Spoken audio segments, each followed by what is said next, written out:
There was an abbot, his name was Anastasius. He had a holy book, a combo of Old and New Testament in a fine parchment, a nice book, a well-made book. It meant a lot to him, and every day he used it as a part of his prayer and as part of his spiritual life. One day a monk came into his room and he saw this fine book, and when the abbot was not there, he just picked it up and he left. And he wanted to sell this book, so he went to a place where you can pawn things. So he went there and he said, "See, this is a fine book, I want to sell this." And in those days, he said, "For 18 pence, I'm willing to sell this book." The man looked at the book, he said, "Okay, it's a fine book, but I want to check it out. You come tomorrow, I will tell you whether I can pay 18 or not." He said, "Okay." So the man took the book to Anastasius and asked, "Father, somebody brought this book to me. How much do you think I can pay for this?" He's asking 18. Anastasius looked at this book. It was his own book.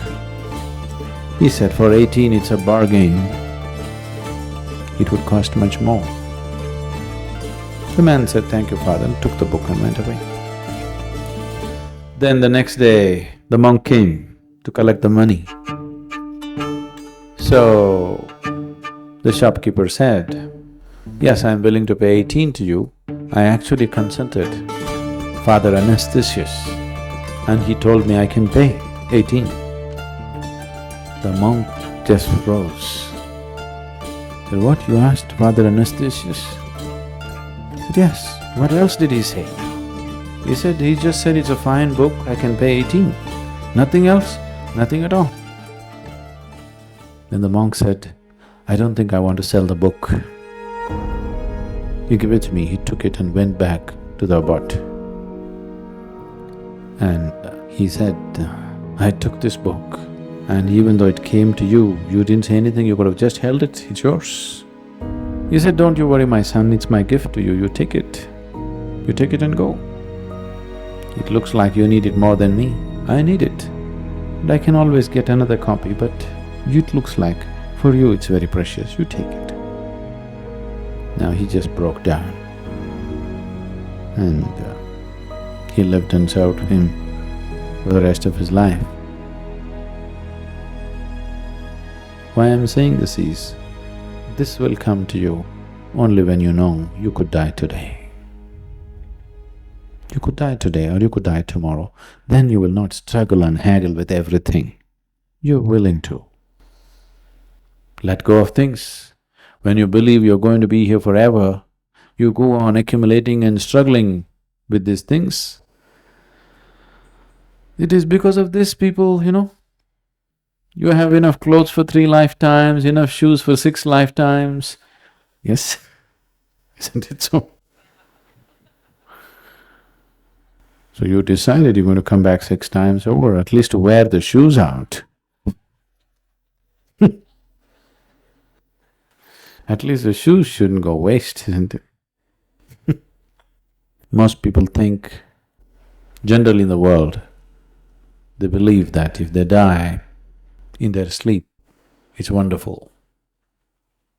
What a horrible desire. You want to die unaware? Because you're so scared, you think dying in sleep is better than dying awake? I want you to die fully awake. This whole process of how to die,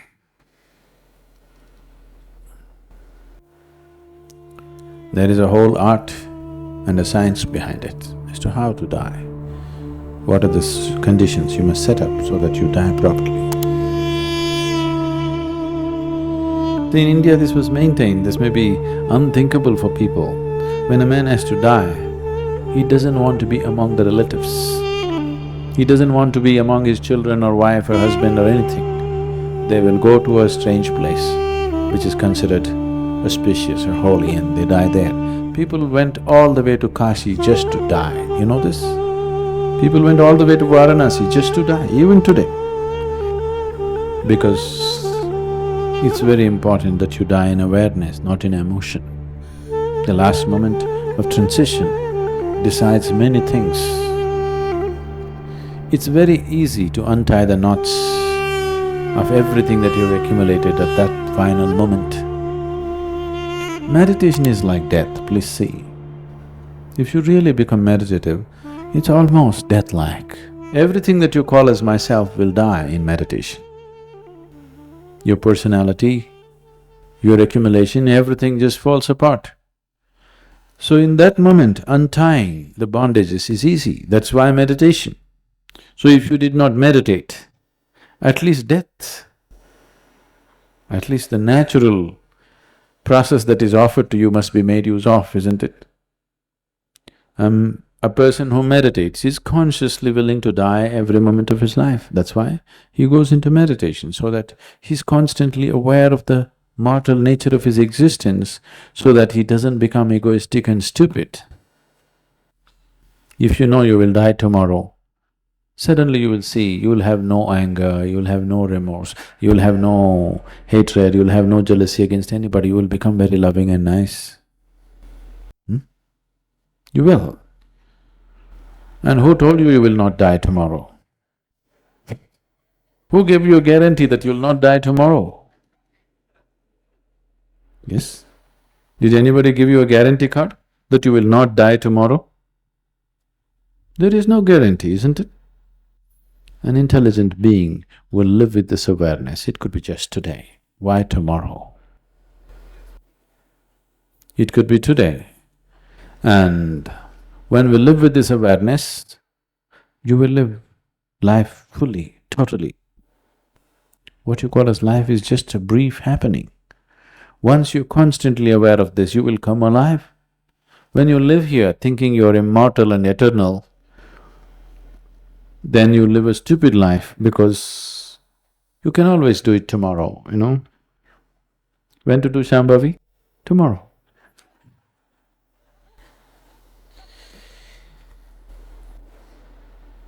When people are constantly aware of death, those who become meditative become less and less reactive, because consciousness means that you are aware of all the nature of life itself. When you're aware of the nature of life, you're constantly aware of death. So, moment of death is a tremendous possibility. But it's better you live well, not just aim towards dying well. You learn to live well, because if this is your last life, you better live well, isn't it? If you're coming back 100 times over, you can live a stupid life.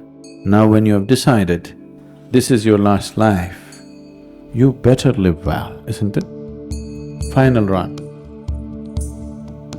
Last lap must be the best lap, isn't it?